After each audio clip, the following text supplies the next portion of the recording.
Amplify Science Plate Motion Engineering Internship, Chapter 1, Day 3, Researching Plate Motion and Tsunamis. So we begin with the warm-up, which in the engineering internships always takes us out to the Futuro workspace. So we want to enter our Futuro workspace. We're going to scroll down to the purple, Plate Motion, and click Enter. Mine show my separate classes. Yours just shows Enter.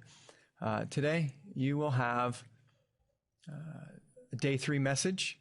So as what we do every day, you're going to pin this message open, take notes about it, noting the daily agenda or tasks that you have to accomplish that day. Be sure to date it and give it a title of plate boundary types. Once you're finished with that, we hop over back into Amplify, and I show you a video. The purpose of the video is to show you how scientists communicate with one another.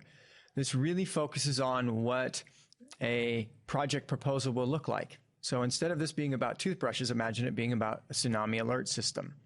Okay, so this gives you a good idea of what you're trying to accomplish in the next few days.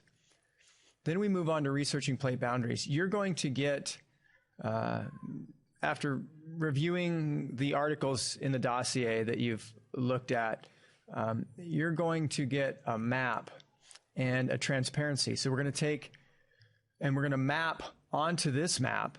We're going to place a transparency over it, so we're not drawing directly on the map so much, but we'll use these transparencies to collect earthquake data and transfer it over onto the map so we can get an idea of where those plate boundaries might be that we talked about yesterday. You know, a tsunami is caused by an earthquake. Earthquakes are caused by plate motion. Plate motion happens mostly at plate boundaries.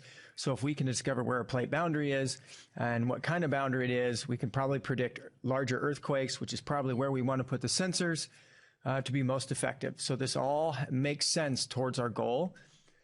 Once you work through that activity, and I kind of overview it, you're back into the tsunami alert system to find earthquakes and tsunamis.